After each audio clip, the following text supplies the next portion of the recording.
Hello, my beautiful people. I hope you're all having a great day.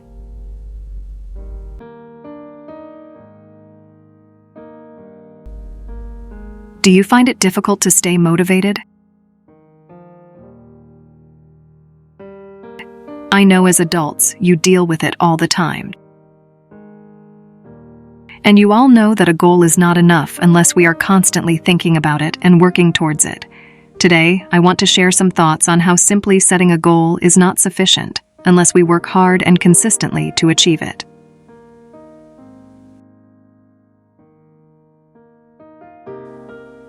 For many of us, motivation is not something that we can somehow snap at a finger, whereas action is a little different because right now, at this very moment, you and I can take one step towards what we want in life. Whether it is to write a book, you can start writing the first page, first paragraph. You want to lose weight. You can start by going for a walk, then a run. Do you want a new job? You can clean up your resume and send it out. Let's be honest. What do you think is easier to do in the next 5 minutes? Find the motivation to take action toward your goal or actually take that action?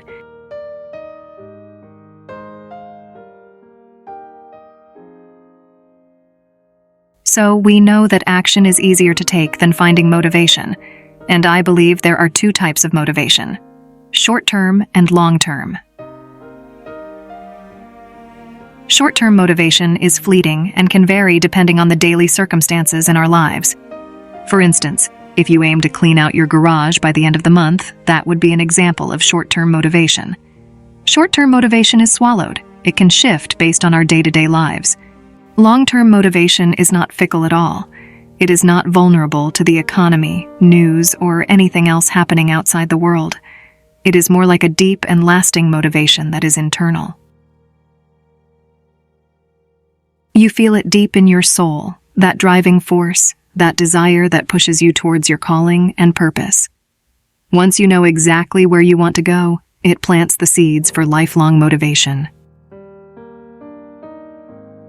Cultivating this emotion can change your life, because when you cultivate motivation, nothing will seem impossible for you. Just think about how you feel when you don't have motivation. We all know what it looks like. When we lose motivation, we don't feel like doing anything at all. We skip the gym, we cheat on our diet because we don't feel motivated. We choose to sit on the couch and aimlessly choose to surf the web instead of working on our business, or doing that one thing that will get closer to our goal because we don't feel motivated. From there, it becomes a downward spiral with only one end result: feeling unfulfilled. And when you feel unfulfilled, you feel unsatisfied. It's a common feeling that we all go through. When we lose motivation, we tend to avoid doing what we should do.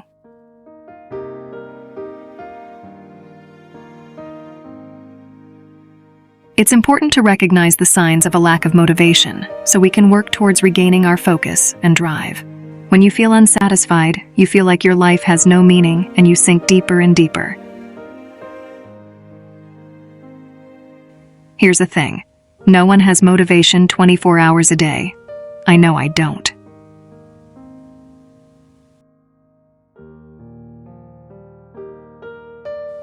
Some days I wake up and I don't want to do anything at all. There are some days when a break is very much what I need. But the point is that motivation drives the desire to go get it, whatever you want to call it.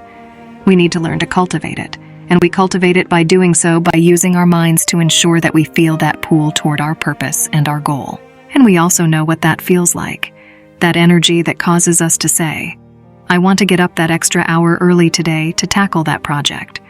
I want to get up and create. I want to contribute. I want to be my best self, and I want to connect with people.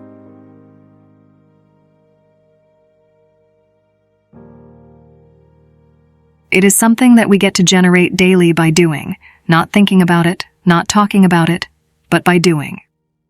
And I know that many of you are fickle yourself. Some of you may be training to shift careers. Maybe some of you are going to school for something different than you are doing now, and some of you are saving to pay off your bills to be debt-free. These are all amazing goals, but all require motivation. So, how do you cultivate motivation?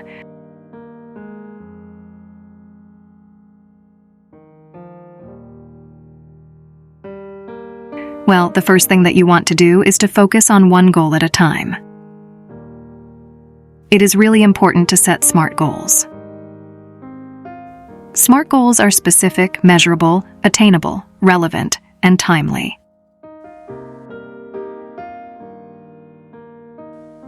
An example of a goal that is not SMART will be that I want to become a billionaire by the end of the year if I only have $5 in my bank account.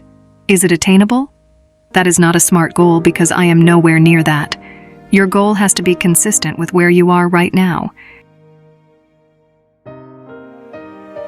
You want to be able to reach the goal, so you want to make it attainable and measurable, and one of the best ways to focus on a goal at the time is to make a diary of your goals. Write it down on a journal so you will have a visual representation of the things that you want to achieve, rather than letting all them get lost in your head, and you never accomplish anything at all.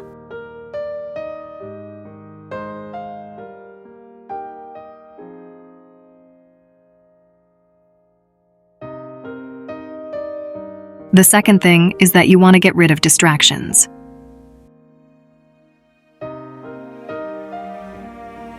Distraction prevent you reaching your goals, whether it is social media or anything else. And just as an example, imagine you are a writer and you want to finish that book. Can you truly focus on that there are many distractions surrounding you?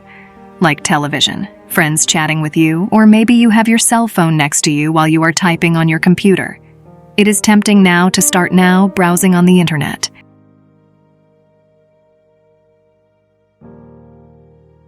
In order for you to stay motivated, you need to make sure you are clear of any distractions from the internet. Set yourself up for success.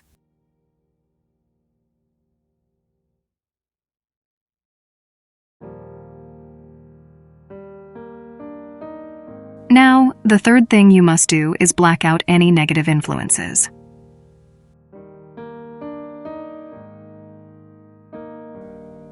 If you feel that you are distracted from your goal by a problem, then ask yourself, what can I do to eliminate this problem right now? How is focusing on this problem helping me reach my goal right now? Because you could deliberately sidetrack yourself with negative thoughts and feelings because you have no faith in yourself. This is another that we self-sabotage, and when you feel yourself experiencing this, really focus on your end results.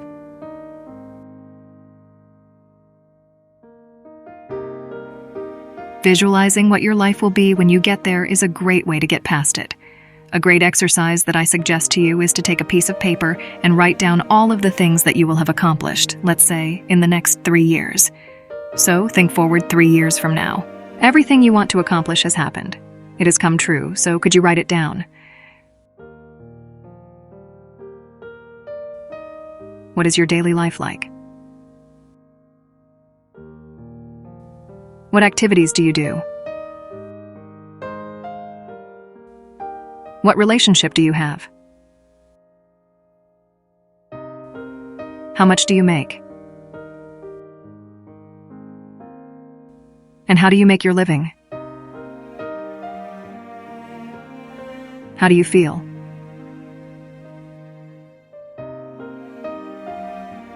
What are your hobbies? What are you doing in your spare time? Where do you live? What kind of home do you have?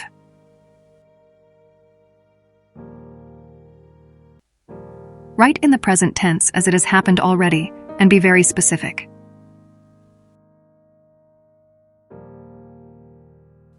For example, if I want to make $500,000, I am writing, I make $500,000. If I desire a new home, I will write, I live in my brand new home. I am going to write it down as it has already happened. Another suggestion is to write it in a journal and read it every morning and night when you go to bed. It may sound like you woo-woo, but I read mine every night and morning while standing in front of the mirror looking at my eyes. It is a great habit to have.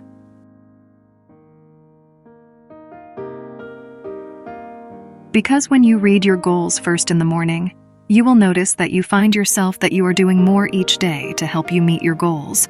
And when you read your goal before going to bed, you will also notice that you wake up with these amazing new ideas that you never thought of before, is because your unconscious mind wants to help you reach those goals. And it is going to tap to all these resources that was just laid. You are going to wake up thinking, okay, call this person, do this or that, whatever it is. You will find yourself with a list of things that will pop up out of nowhere because you tap on them. I really do hope that my advice is helpful for you.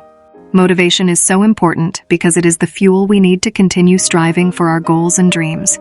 And I would love you to share with us what are your daily habits to stay motivated, so we can learn from each other. Have a beautiful day. Stay tuned for next week's post, where we'll delve into the intriguing topic of life coaching versus therapy. How do you know which one is right for you? I'll be sharing some insights that might change your perspective. See you next week.